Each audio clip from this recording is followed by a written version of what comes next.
selama-lamanya telah kami tetap menyembahkan seumur hidup kami. Biar hari ini menjadi hari yang baik untuk kami menyembahkan, bahwa kami masuk ke dalam hadirat-Mu, baik jemaat-Mu yang ada di rumah maupun di tempat ini Tuhan. Kami sama-sama boleh masuk lebih dalam, dan kami boleh meraih janji-janji Tuhan, kekuatan, hikmat, bahkan berkat-berkat-Mu ya Tuhan. Sukacita-Mu, hadirat-Mu melimpah bersama. Terima kasih Yesus, terima kasih Tuhan.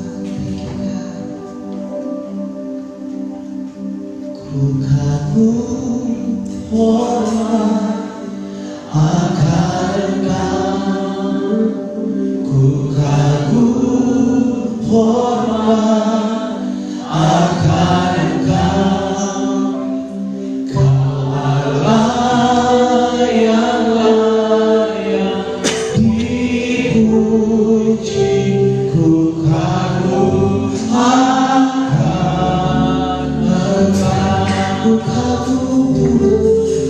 kagum hormat akan Engkau, ku kagum hormat akan Engkau, Kau Allah yang layak dipuji, ku kagum akan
disembah.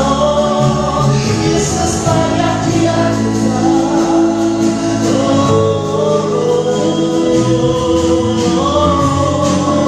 Sungguh kami kagum ya Tuhan, kami kagum dengan Engkau, kami kagum dengan perbuatan-Mu yang dahsyat dan ajaib dalam hidup kami. Setiap waktu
menguatkan setiap kami.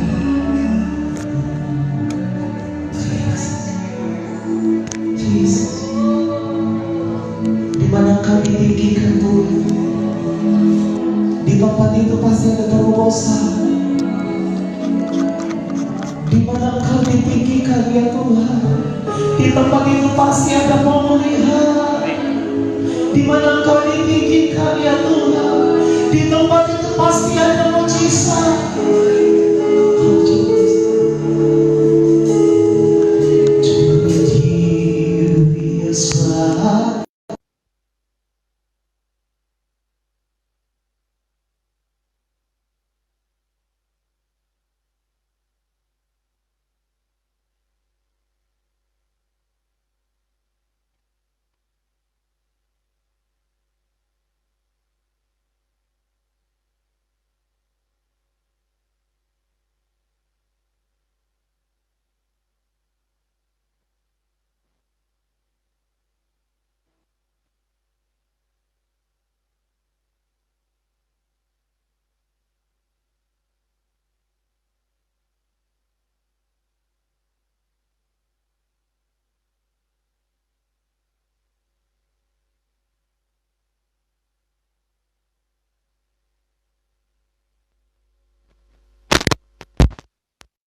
the Lord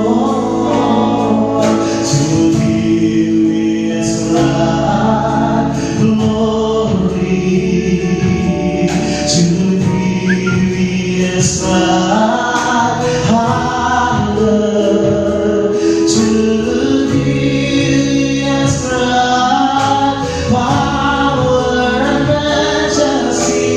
Holy is the Lord, to Thee is right glory, to Thee is right.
berikan sorak-sorai bahwa Dia hanya di dalam segala macam.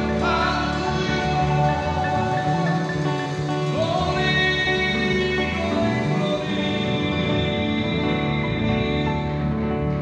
Haleluya. Bapa di dalam surga, terima kasih. Pagi hari ini kami datang bersama-sama di hadapan tatamu yang kudus. Kami menyembah Engkau, memuliakan Engkau Allah yang hidup, dan kami tahu Kau hadir di tengah-tengah kami, baik yang ada di dalam gereja ini maupun yang di rumah. Kami butuh Engkau ya Tuhan. Kami butuh penyertaan-Mu, kami butuh pimpinan-Mu, kami butuh perlindungan-Mu. Kami tahu bahwa hari-hari ini adalah hari-hari yang jahat. Oleh karena itu ya Tuhan, ketika kami ada waktu kesempatan untuk kami beribadah, secara bersama-sama Tuhan kami mau mencari hadirat-Mu. Dan Engkau Tuhan terus ada bagi kami Tuhan sampai selama-lamanya. Kau rapi sebentar, setiap firman Tuhan yang akan kami baca biarlah menjadi sumber kekuatan buat kami. Dalam nama Yesus Kristus Tuhan Juru Selamat kami berdoa, kami ucap syukur. Haleluya. Sama-sama katakan amin. Amin. Silakan duduk. Bapak Ibu yang terkasih dalam Tuhan. Haleluya. Ya, shalom. Untuk yang di rumah, shalom. Dan saya bersyukur sekali bisa hari ini kita bisa bertemu bersama-sama untuk memuji, menyembah Tuhan, mengagungkan Tuhan secara offline hari ini. Ini ibadah yang pertama buat saya pelayanan keluar, saudara. Ya, biasanya saya keluar pun minta hanya video saja, saudara. Tapi hari ini beliau minta saya datang ke sini, saudara. Biar nanti bisa temu kangen begitu katanya. Oke, saudara, hari ini saya ingin bagikan satu tema ini, bertahan dalam pencobaan. Kenapa saudara?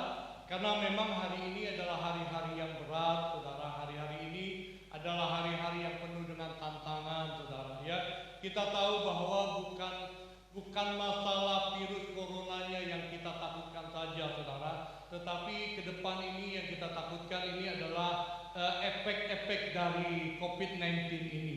Namun saya percaya jemaat yang ada di tempat ini dan yang ada di rumah tetap bisa bertahan di dalam setiap cobaan, begitu saudara. Saya bersyukur sekali jika teman-teman jemaat bisa hadir bersama-sama di tempat ini beribadah, karena saya melihat ada orang-orang di luar sana aneh, khususnya yang di rumah didengar baik-baik. Ya, lalu ditanya kenapa nggak ke gereja, mereka bilang takut corona, begitu saudara. Corona, begitu saudara. Tapi saya melihat saudara di statusnya dia ada di mall, begitu saudara. Statusnya dia ada dalam jalan-jalan, gitu. Statusnya dia kumpul dengan teman-temannya makan bareng. Saya pikir ini sesuatu yang aneh, saudara. Ke gereja dia bilang takut, tapi ke mall dia nggak takut, saudara. Lihat kiri kanan, lalu Anda bertobatlah. Saudara, saya percaya bahwa ada masanya memang kita harus menahan diri, saudara. Tapi dengan kita menjaga protokol kesehatan, saudara ya, ke gereja nggak usah takut, saudara.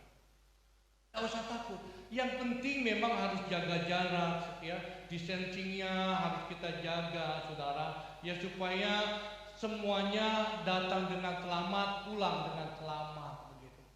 Gereja saya semuanya walaupun khotbah tetap pakai masker. Saya minta semuanya juga pakai masker. Kalau saya nggak pakai masker, saudara, kalau saya pakai masker khotbah saya engap, saudara. Oleh karena itu saya buka masker saya supaya saya bisa leluasa dengan napasnya. Begitu. Nah begini, yuk kita buka sama-sama. Bisa diklik mungkin, dibantu di sana, tunggu sebentar saya lihat. Oke, bisa dibantu di sana saja deh. Tidak, oke. Yuk, kelewat. Yuk kita buka sama-sama Kisah Rasul yang ke-7 ayat yang ke-54 sampai 60 menjadi ayat bacaan kita. Yang di rumah jangan hanya nonton tapi harus buka Alkitab. Harus punya Alkitab dan tetap dibuka. Yuk kita baca sama-sama yang di tempat ini. 1, 2, 3. Ketika anggota-anggota Mahkamah Agama itu mendengar semuanya itu, sangat tertusuk hati mereka. Maka mereka menyebut dengan gertakan gigi, tetapi Stefanus yang penuh dengan Roh Kudus menatap ke langit lalu melihat kemuliaan Allah dan Yesus berdiri di sebelah kanan Allah. Lalu katanya, sungguh aku melihat langit terbuka dan anak manusia berdiri di sebelah kanan Allah. Maka berteriak-teriaklah mereka dan sambil menutup telinga serentak menyerbu dia. Mereka menyeret dia keluar kota lalu melemparkannya, dan saksi-saksi meletakkan jubah mereka di depan kaki seorang muda yang bernama Saulus. Sedang mereka melempari Stefanus, berdoa katanya, ya Tuhan Yesus, terimalah rohku. Sambil berlutut ia berseru dengan suara nyaring, Tuhan janganlah tanggung dosa ini kepada mereka. Dengan berkata demikian meninggal. Ya. Nah, Bapak Ibu yang terkasih dalam Tuhan, ya, ayat ini mengisahkan tentang bagaimana seorang yang bernama Stefanus, seorang hamba Allah yang penuh dengan Roh Kudus, ya, yang takut akan Tuhan, saudara. Tetapi di dalam pengiringan dia kepada Tuhan, dia mengalami masa-masa yang sangat berat sekali, saudara. Taruhannya adalah nyawa. Dan ketika cobaan ini terjadi dalam kehidupan Stefanus, saudara, maka saya melihat bahwa penderitaan yang begitu berat yang dialami oleh Stefanus, saudara, tidak ada satu perkataan yang keluar dari mulutnya, perkataan yang marah sama Tuhan, bahkan perkataan yang menolak Tuhan, saudara. Dari ayat ini, saudara, dari awal sampai akhir saya melihat, walau endingnya, saudara, Stefanus meninggal dirajam, saudara, tetapi dia tetap bertahan di dalam pencobaan, dia tetap bertahan di dalam iman, dia tetap bertahan di dalam setiap masalah yang dihadapi, saudara. Nah, saya khawatir, saudara yang terkasih dalam Tuhan, jemaat yang dikasih oleh Tuhan, ya, hari-hari ini begitu luar biasa masalah-masalah terjadi, ya. Saya beberapa waktu yang lalu, saudara, ada seseorang messenger ke saya, saudara, ya, messenger ke saya tentang masalah dia dan pergumulan dia. Endingnya, saudara, sesuatu yang sangat-sangat memalukan dia ungkapkan dalam messenger itu, saudara. Dan saya mau kasih tahu begini, saudara. Saya berharap ketika kesulitan ke depan akan terjadi hari ini dan ke depan terjadi, saudara. Saya berharap setiap kita, saudara, tetap kuat di dalam setiap pencobaan ini. Lihat kiri kanan dulu, katakan tetap kuat. Saya ketika saya membaca ayat ini, saudara, saya pernah berkata begini, Tuhan, kenapa Engkau tidak lakukan seperti Engkau lakukan masa-masa sulit yang terjadi oleh Sadrak, Mesak, Abednego, ketika dia mempertahankan imannya, ketika dia harus berkata, dikatakan, kalaupun Tuhan Allahku tidak menolong aku sekali-kali tidak akan menyembah patung buatan tuanku. Saudara, ketika itu akhirnya dia dibuang ke dalam api yang menyala-nyala. Nah, saudara, ketika dibuang dalam api yang menyala, dia tetap bertahan. Dan kemudian, saudara, kita melihat ada satu mujizat yang luar biasa, saudara, di mana akhirnya ada satu revival terjadi. Lalu kemudian, saudara, Allah turun di situ dan akhirnya menyelamatkan Sadrak, Mesak, Abednego, saudara. Saya mulai berpikir, Tuhan, kenapa kejadian ini tidak terjadi sama Stefanus begitu? Stefanus orang yang penuh dengan Roh Kudus, Stefanus orang yang takut akan Tuhan. Kenapa Tuhan gak tolong begitu kira-kira? Saya teringat tentang Daniel, saudara, ketika dia dibuang masuk ke dalam doha singa, saudara. Dan Tuhan saya katakan, Tuhan, kenapa Tuhan tidak tolong seperti Tuhan tolong Daniel, di mana singa tidak memakan dia. Dengar sekali lagi, saudara. Ya, ternyata dalam kehidupan kita Tuhan punya blueprint kita masing-masing. Haleluya. Kalau Tuhan waktu itu menolong Daniel, Sadrak, Mesak, Abednego, dan Tuhan tidak tolong Stefanus, itulah blueprintnya Tuhan dalam kehidupan Daniel dan Sadrak, Mesak, dan Stefanus. Dan saya percaya, saudara, dalam kehidupan kita pun Tuhan punya blueprint. Tapi yang Tuhan inginkan, saudara, kita harus tetap bisa bertahan dan keluar sebagai pemenang. Nah, Bapak Ibu yang terkasih dalam Tuhan, yuk kita mulai bahas ayat ini, saudara. Ayat yang pertama, saudara, yang ingin saya bahas begini, saudara. Ketika dia sedang mengalami masa-masa sulit begitu, saudara. Lalu kemudian saudara Stefanus mulai berkata begini, yang pertama, menatap ke langit, dikatakan begitu, saudara. Yuk kita baca sama-sama. Tetapi Stefanus yang penuh dengan Roh Kudus, apa dikatakan? Menatap ke langit lalu melihat kemuliaan Allah. Bapak Ibu yang terkasih dalam Tuhan, jemaat yang ada di rumah-rumah hari ini, ya. Bagaimana caranya supaya engkau dan saya hari ini bertahan di dalam setiap goncangan hidup kita, saudara? Bagaimana hari-hari ini engkau tetap berdiri di hadapan Tuhan dan tidak menyangkal Tuhan, bahkan meninggalkan Tuhan ketika ujian cobaan terjadi, saudara? Yang pertama yang ingin saya sampaikan dengan sekat sekali, saudara, ya, Stefanus ketika dia menghadapi satu tantangan ini, maka kemudian Stefanus berkata, dia menatap ke langit, saudara. Dia menatap ke langit, saudara. Dan berbicara tentang menatap ke langit ini, saudara, ini berbicara tentang bagaimana kehidupan kita ketika goncangan terjadi, tantangan terjadi, saudara. Biarlah setiap kita pribadi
ngomong doang, saudara.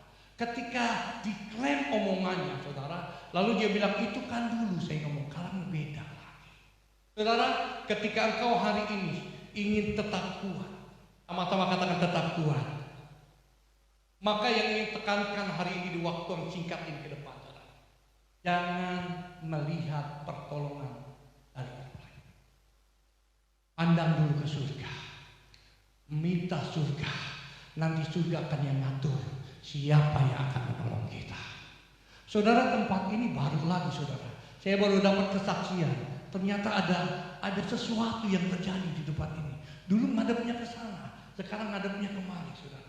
Dan dulu hanya 2 ya, sudah ya. Dulu 2, sekarang sudah 3. Saya percaya ini bisa terjadi karena ada orang-orang yang memandang ke surga. Ada orang-orang yang menatap ke surga. Ada orang-orang yang memandang surga dan tidak berharap kepada orang lain. Dan Tuhan bisa atur si A, si B, si C, si D membawa berkat-berkatnya untuk tempat ini. Saudara, kalau engkau mengandalkan manusia ke depan, saudara, engkau akan banyak kecewa. Karena saudara, manusia hanya bisa berjanji, tapi sulit untuk menepatinya. Kalau Tuhan, Dia yang berjanji, Dia yang pasti akan menyelesaikannya. Haleluya. Oleh karena itu, saudara, ya, oleh karena itu, di dalam Yeremia yang ketiga, ayat 3, yuk kita baca sama-sama ini, saudara. 1, 2, 3. Berserulah kepadaku, apa dikatakan?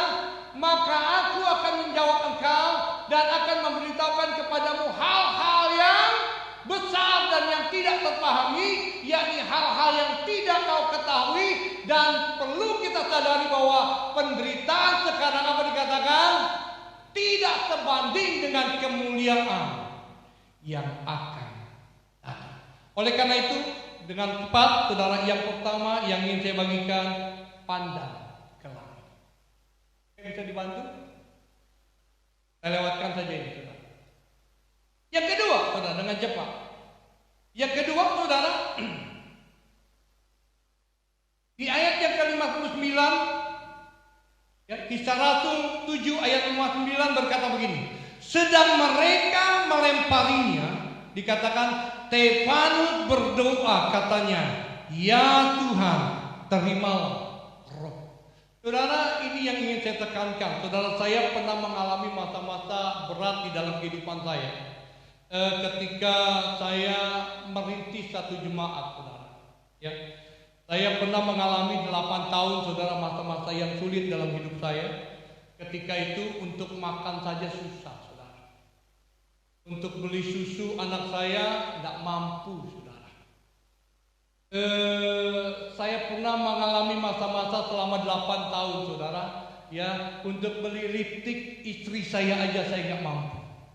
Untuk beli underwear istri saya aja nggak mampu, saudara. Kami hidup selama 8 tahun itu kasih karunia-Nya Tuhan. Kenapa? Karena ada orang-orang yang punya belas kasihan yang digerakkan oleh Tuhan untuk membantu kami sekeluarga. Tetapi dengar sekali lagi, saudara. Pencobaan yang kita hadapi hari ini adalah pencobaan yang biasa yang tidak pernah melebihi kekuatan kita. Dan saya sangat yakin sekali, saudara, bahwa kekristenan kita dilihat bukan waktu dompet lagi penuh, waktu tubuh lagi sehat, bukan, saudara. Tetapi kekristenan kita diukur, saudara, waktu engkau sedang ada dalam masa-masa seeking and quicking, saudara. Ketika ekonomimu sedang digoncangkan, saudara. Ketika kesehatanmu sedang digentarkan, begitu, saudara. Disitulah sesungguhnya iman kekristenan kita sedang dilihat. Katakan amin. Nah, banyak orang, saudara, ketika sedang diberkati, dia bisa berkata, Tuhan baik, Yesus dahsyat, Yesus luar biasa. Saya mau kasih tahu, orang yang tidak kenal Tuhan pun bisa lakukan itu. Tetapi, saudara, Stefanus, saudara, ketika dia sedang ada di dalam masa-masa yang sangat sulit, dia bisa bertahan. Kenapa dia bisa bertahan? Ini dia, saudara. Ketika Stefanus sedang dirajam, ketika dia ditarik, saudara, lalu dibawa keluar kota, saudara. Dan ketika dia sedang dirajam, satu penderitaan yang sangat luar biasa. Ada hamba Tuhan berkata begini, ketika sedang dilempar Stefanus, maka batu-batu itu berubah jadi roti. Jadi ketika dipukul jedel, nggak sakit. Saya mau kasih tahu, saudara, batu tetap batu, saudara. Setuju? Jadi saya percaya pada saat itu Stefanus merasakan penderitaan yang sangat luar biasa, saudara. Ketika di batu dilemparkan, dia merasakan batu itu kena dalam tubuhnya, bukan roti, saudara. Ketika kepalanya langsung dicabik, dia kena. Dia merasakan penderitaan seperti dalam kondisi seperti itu, saudara. Artinya dalam masa-masa yang sangat berat sekali dalam hidupnya, dia tidak menyangkal Tuhan. Dia tidak lari dari Tuhan. Bahkan dia tetap di situ berseru sama Tuhan dan berdoa sama Tuhan. Begini, yang ingin saya katakan begini, saudara. Ada orang berdoa hanya sekedar berdoa, pejamkan mata, lipat tangan, selesai. Yang penting saya berdoa. Dalam kondisi seperti ini, saudara, yang ingin saya katakan, biarlah engkau sungguh-sungguh berdoa sampai engkau berjumpa dengan hadiratnya Allah. Haleluya. Saudara, ada orang berkata, Pak, saya sudah berdoa. Saya katakan, saudara, ketika kau hanya memejamkan mata, lalu kau mulai menyanyi satu lagu dan kau tidak merasakan apa-apa, saya mau katakan, bukan ini yang saya maksudkan, saudara. Yang saya mau maksudkan adalah berbicara, berdoa dan bersungguh sama dia, saudara.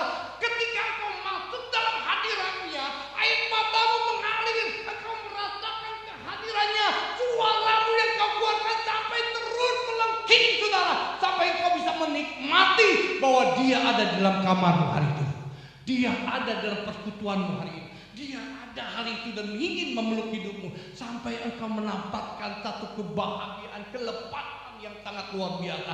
Yang saya maksudkan adalah ini, bukan hanya sekedar tutup mata, lipat tangan, tapi berbicara.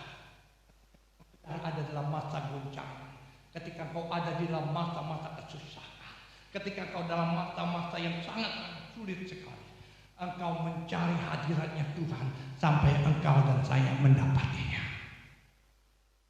Saudara, masa-masa seperti ini banyak anak-anak Tuhan menjadi vakum, saudara. Dan ketika vakum, saudara, rohaninya bukannya naik malah merosot, padam. Saya dari 3 bulan yang lalu, saudara, saya sampaikan ini kepada jemaat yang dikasih oleh Tuhan. Saudara, kalau engkau hari ini vakum ketika engkau menghadapi satu masalah yang di rumah dengan baik-baik, ketika engkau hari ini sedang ada satu pergumulan dan engkau jauh dari Tuhan, engkau akan semakin parah dalam hidup. Engkau tidak akan pernah bisa melihat sesuatu yang luar biasa dalam hidup. Pagi hari ini menjelang siang ini, saya berpesan buat kita semuanya, saudara yang di rumah-rumah juga. Ketika engkau sedang menghadapi satu goncangan yang berat, maka pesan saya, engkau harus mencari hadiratnya Tuhan. Pesan saya, engkau harus terus berdoa sama dia. Pesan saya, engkau harus jangan tinggalkan hadiratnya Tuhan. Karena disitulah sumber kekuatan kita. Yang mengerti katakan amin. Yang mengerti katakan amin. Di situ sumber kekuatan kita. Saudara, saya ingat sekali saudara, ya, ketika saya sedang masuk dalam masa-masa proses pada saat itu, ya, pagi hari kami berdoa saudara dengan istri saya, saudara, saya menangis di hadapan Tuhan, ya, saya karena di masa remaja saya sudah cukup diberkati oleh Tuhan, saya punya kendaraan mobil, ya, tapi ketika saya full timer melayani Tuhan habis semuanya, sampai untuk makan pun saya tidak sanggup. Satu hari saudara, ketika saya berdoa, Tuhan hanya ingatkan ini, jadi payamu anakmu tidak akan pernah pulang sia-sia, kamu akan mendapatkan upah. Saudara, ketika saya dapatkan itu saudara, saya terus setia mengasihi Tuhan. Saya terus berseru kepada Tuhan, saya terus dekat dalam hadiratnya Tuhan. Setiap pagi saya harus keluar dari rumah saudara, itu saya cari ikan, ya, nyerok ikan, ya, lalu dapat 20.000, 15.000, 25.000, saya jual, ya, tukar ikan, saya kasih anak saya untuk sekolah jajan. Sorenya kalau saya nggak ada kegiatan di gereja, saya ngojek, saudara, hanya untuk mencari makan. Aduh, ngojek hari yang pertama saya ditilang, saudara, karena saya nggak bawa helm begitu, saudara. Jadi masa-masa yang sangat berat sekali pernah saya alami. Tetapi sekali lagi saudara, setiap pagi, setiap malam saya berseru sama Tuhan. Sampai akhirnya saya bisa berdiri hari ini saudara, menikmati setiap kasih anugerahnya Tuhan. Karena saya mengerti bahwa saudara, ketika kau lulus dari setiap pencobaan, Tuhan pasti akan kasih kemuliaan. Ingat, tidak ada kemuliaan tanpa pencobaan. Karena itu kalau engkau hari ini saudara sedang digoncangkan, pesan saya, engkau harus tetap cari Tuhan. Katakan amin. Katakan amin. Jika kita menghadapi pencobaan lalu kita jauh dari Tuhan, saudara, bisa diklik, ya. Dikatakan gitu, saudara, ya. Maka dikatakan kita akan hancur, saudara. Hancur, saudara. Nah, oleh karena itu, saudara, ketika seseorang yang bernama Ayub, saudara, yang awal dihancurkan adalah ketika dia tidak lagi bisa mempersembahkan kambing dombanya, saudara. Ya, awal yang dihancurkan adalah ketika kambing domba dan seluruh binatangnya dihancurkan sama iblis. Dari situ, saudara, langsung seluruhnya hancur, keluarganya, anaknya, semuanya, saudara, hancur semuanya. Diawali dari kambing domba. Kalau hari ini kau tidak bisa meneteskan air mata karena pergumulan, karena masalah. Kalau hari ini kau tidak lagi bisa berdoa, saya mau kasih tahu, ke depan sana saudara akan makin hancur. Yang perlu saya katakan hari ini, saudara, biarlah engkau tetap menyadari bahwa doa, pujian, dan penyembahan adalah kunci kekuatan kita. Lihat kiri kanan dulu, saudara.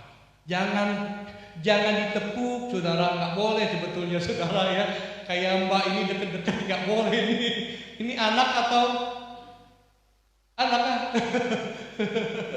Ya, nggak boleh nih. Kalau Pak RW datang kemarin bisa ditangkap kita ini. Ya. Nah, saudara, lihat kiri kanan dulu. Katakan tetap berdoa. Ya, tetap berdoa.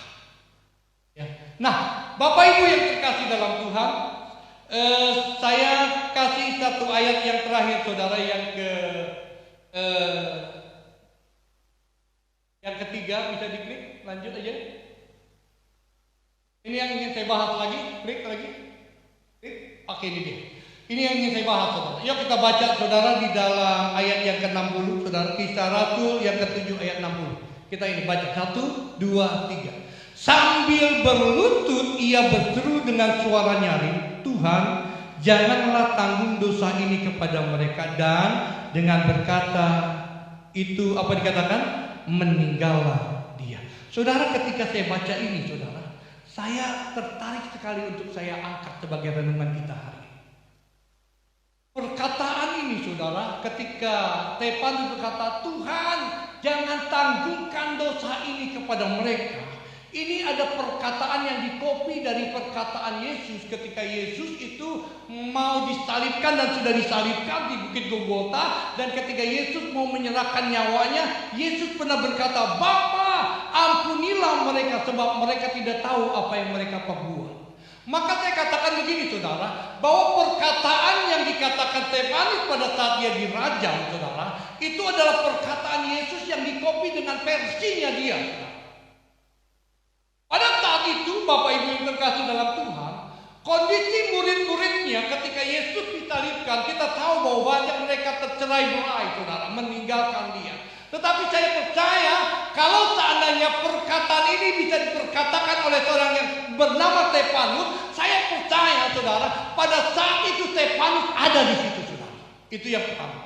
Yang kedua, kemungkinan besar sebelum Yesus berkata, "Bapa, ampunilah mereka sebab mereka tidak tahu apa yang mereka perbuat," pelajaran-pelajaran itu saudara sudah sering diucapkan. Makanya dia pernah berkata, "Berapa kali kami harus mengampuni? 70 kali 70 kali," saudara. Perkataan pengampunan itu sudah dikatakan oleh Yesus. Dan saya mau kasih tahu, Stefanus saudara bukan hanya sekedar mendengar, tetapi menjadi rema perkataan itu dalam kehidupannya. Saudara. Ini penting. Saudara. Nah, oleh karena itu, ketika dia sedang menghadapi satu masalah, saudara, ayat-ayat yang menjadi rema dalam kehidupan itu keluar, saudara. Ayat-ayat yang sudah menjadi rema dalam kehidupan dia, saudara, muncul, saudara. Oleh karena itu, ketika dia sedang dirajam, dia mulai berkata, "Tuhan, jangan tangguhkan dosa ini kepada mereka," saudara. Apa yang ingin saya sampaikan di sini, saudara? Itu dia, saudara. Masa-masa sulit seperti ini, saudara, maka saya ingin katakan untuk engkau kuat di dalam setiap tantangan ini, engkau harus dekat dengan Tuhan. Dan jadikan setiap firman Tuhan rema dalam kehidupan kita. Saudara, kalau engkau hari ini hanya sekedar ibadah, saudara, tapi tidak ada satu kedekatan kita dengan Tuhan, itu yang pertama. Yang kedua, tidak ada ayat-ayat yang menjadi rema dalam kehidupan kita. Saudara, ketika engkau menghadapi satu goncangan di depan, maka tidak akan pernah muncul kekuatan ilahi yang berupa firman itu dari dalam kehidupan kita. Oleh karena itu, ya, poin yang ketiga ini, kalau engkau ingin menjadi kuat di dalam setiap tantangan dan cobaan kita ke depan, biarlah hidupmu dekat dengan Tuhan dan menjadikan firman itu rema dalam kehidupan kita. Ya, kadang-kadang kita kan jadi hamba Tuhan gini, tahu ayatnya lupa pasalnya, ayatnya, ya, tahu kata-katanya. Ditanya di mana? Nggak tahu, pokoknya gue pernah baca ayat itu. Lebih baik gue pernah baca ayat itu dan lupa pasalnya daripada lupa semuanya. Nah, pesan saya, kalau engkau ingin menjadi rema, setiap firman yang menjadi rema dalam hidupmu, ketika engkau membaca firman, engkau buka hatimu dan biarkan Tuhan berbicara buat kita. Katakan amin. Yang kedua, ketika engkau ingin menjadi rema setiap firman Tuhan, engkau datang beribadah, engkau datang ibadah di online, engkau datang beribadah di offline seperti ini, engkau datang beribadah di streaming. Saudara, engkau harus mempersiapkan hatimu untuk engkau bisa mendengar suara Tuhan. Maka ketika kau lakukan itu, saudara, maka setiap firman yang kau dapatkan dimanapun, siapapun perkhotbahnya, itu akan menjadi rema buat kita. Nah, itulah sumber kekuatan kita. Kadang-kala, saudara, kita kalau saya kadang-kadang saudara lihatin jemaat, saudara, ya, kita lagi khotbah, dia ngobrol begitu, saudara. Ya, ini karena ya kita tidak terlalu banyak jadi terpantau sama saya. Ya. Kadang-kadang yang di rumah juga pendeta lagi khotbah, ya kan, makan di rumah, kembali makan dan main khotbah. Gimana jadi rema? Ya. Yang di rumah ayolah, sungguh-sungguh, ya, jangan ke gereja takut, nih sorry, saya tembak langsung ya. Jangan ke gereja takut, ke mall lu berani. Hati-hati ada yang salah. Ya. Jangan kamu katakan ke gereja ada corona, tapi kalau makan di restoran kamu bilang bebas dari corona. Salah. Memang malas dasarnya kamu ngomong ibadah.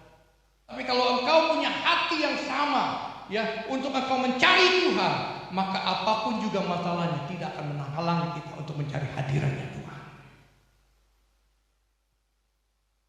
Nah, jemaat yang hadir di tempat ini, pertahankan cinta kita kepada Tuhan. Ya, yang penting kita ibadah, kita jaga protokol kesehatan kita. Saya percaya bahwa, saudara, ya, saya di rumah, ya, di gereja kami, ya, orang usia 60 ke atas nggak boleh ibadah, ya, yang sakit nggak boleh datang, begitu kira-kira. Pokoknya kita ikutin protokolnya. Ya, saya percaya bahwa kita akan sehat sampai selama-lamanya. Kita akan selamat sudah sampai. Yang penting tetap ikuti protokol kesehatan yang sudah pemerintah suruh kita lakukan. Dan saya percaya kita pasti bisa melewati masa-masa sulit ini. Ya. Yang penting, yang pertama tadi apa saudara? Memandang ke langit. Pandang Tuhan, jangan pandang orang lain. Yang kedua apa? Berdoa. Sungguh-sungguh berdoa sampai air matamu, air ingusmu, ilermu keluar dalam hadiratnya Tuhan. Sampai engkau dapatkan hadiratnya Tuhan. Yang ketiga apa tadi? Dekat dengan Tuhan dan jadikan setiap firman Tuhan rema dalam hidup kita. Maka kita bisa melewati masa-masa yang sukar ini. Tuhan memberkati kita semuanya. Mari kita bangkit berdiri sama-sama. Bapa di dalam surga, Bapa yang kami sembah dalam nama Yesus Kristus Tuhan. Mari angkat tanganmu di hadapan Tuhan, saudara. Engkau yang membutuhkan kekuatan, engkau yang di rumah hari ini yang membutuhkan kekuatan, engkau yang di Facebook hari ini membutuhkan kekuatan, engkau angkat tangan. Aku percaya bahwa Tuhan itu tidak akan pernah berubah kuasanya dulu sekarang sampai selama-lamanya. Dimanapun kau berada, Tuhan sanggup memberikan kekuatan. Angkat tanganmu di hadapan Tuhan. Bapa, aku berdoa untuk setiap kami yang hadir di tempat ini, maupun ya Tuhan teman-teman kami yang ada di Facebook maupun yang di streaming di rumah-rumah. Aku berdoa hari ini dalam nama Yesus. Tuhan memberikan kekuatan bagi kami semua. Tuhan memberikan kemenangan bagi kami semua. Sehingga Tuhan apapun masalah, apapun tantangan yang terjadi di dalam hidup kami ya Tuhan, kami keluar sebagai pemenang, bahkan lebih daripada pemenang. Dan kami tahu blueprint-Mu ya Tuhan bagi kami adalah damai sejahtera, bukan kecelakaan. Hari depannya penuh dengan harapan ya Tuhan. Dan aku berdoa hari ini dalam nama Yesus, jadikan firman Tuhan ini menjadi rema buat kami semua. Dalam nama Bapa, Putra dan Roh Kudus. Haleluya. Sama-sama katakan amin. Amin. Silakan duduk, saudara yang terkasih.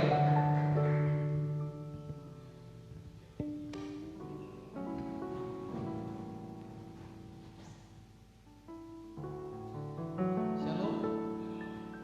Beri senyum kanan kiri sambil katakan tetap semangat.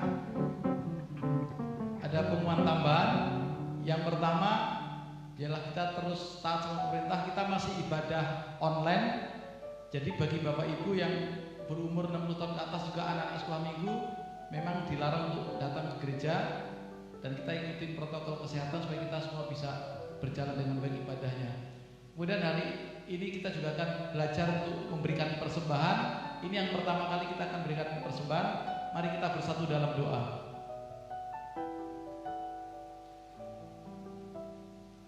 Bapak Ibu syukur hari ini Tuhan, kami akan belajar untuk mengembalikan persembahan. Kami akan belajar menabur di tengah keadaan kami ini. Biarlah ini berguna untuk pelebaran kerajaan-Mu di dalam nama Tuhan Yesus. Haleluya. Amin. Ku bersyukur Bapa.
Sebentar kita akan meeting sebentar. Tuhan Yesus berkati. Kita bangkit berdiri, kita akan tutup dalam doa. Bapak, kami bersyukur buat hari ini Tuhan. Kami sudah mendengarkan firman-Mu, dan biarlah itu menjadi penghiburan, menjadi kekuatan bagi kami, menjadi teguran buat kami. Terima kasih buat hamba-Mu Pak Agus Setiawan, diberkati dalam apa yang dilakukannya berhasil. Kami juga bersyukur buat setiap yang melayani kami hari ini, semuanya yang ambil bagian diberkati. Biarlah ajarkan terus, berikan yang terbaik sekalipun dalam hal yang mungkin sepele. Biarlah itu jadi berkat buat kami semua dan menyukakan Engkau. Diberkati juga untuk lingkungan di mana kami tinggal, kota bahkan bangsa kami Indonesia, diberkati, dipulihkan pemerintah bangsa kami Tuhan Pak Jokowi Maruf Amin, pemerintah pusat daerah, para menteri, aparat hukum keamanan, anggota MPR, DPR, diberkati di dalam nama Tuhan Yesus. Indonesia bangkit, Indonesia dipulihkan. Kami juga berdoa buat para pemimpin rohani, rasul, nabi, guru, gembala, penginjil, diberkati, terutama hamba-Mu di GPI, Pak Rubinadi, Pak Satria dan staf, diberkati. Gembala pembina kami Pak Niko dan empat wakilnya Pak Dani, Pak Paul, Pak Johan, Pak Aling, diberkati dalam nama Tuhan Yesus. Juga untuk gembala cabang kami Pak Andi Cokro, diberkati, tiga wakilnya Pak Doni, Pak Monti, Pak Timi, juga timnya tim GC, diberkati dalam nama Tuhan Yesus. Juga semua jemaat-Mu di GPMA, diberkati rohani, jasmani, materi, sosial, berlimpah-limpah Tuhan. Terima kasih untuk dasar luar biasa. Dan kalau sebentar kami akan pulang, biarlah kami boleh menerima berkat Tuhan. Mari kita simpan hati kita, angkat tangan kita dan arahkan tangan hati kita kepada Bapa di surga. Tuhan memberkati kita berlimpah-limpah. Tuhan memperluas daerah teritorial kita dalam pelayanan, dalam pekerjaan, dalam rumah tangga, dan dalam kesehatan kita. Tangan Tuhan yang kuat menyertai dan melindungi kita, sehingga sakit, penyakit, dan malapetaka tidak menimpa kita. Pergilah dan pulanglah dan terimalah kekuatan daripada Allah Bapa di dalam anaknya yang berkuasa Tuhan Yesus, serta hubungan sangat indah dengan Roh Kudus menyertai Bapak Ibu Saudara sampai selama-lamanya. Yang percaya katakan amin. Tuhan Yesus berkati.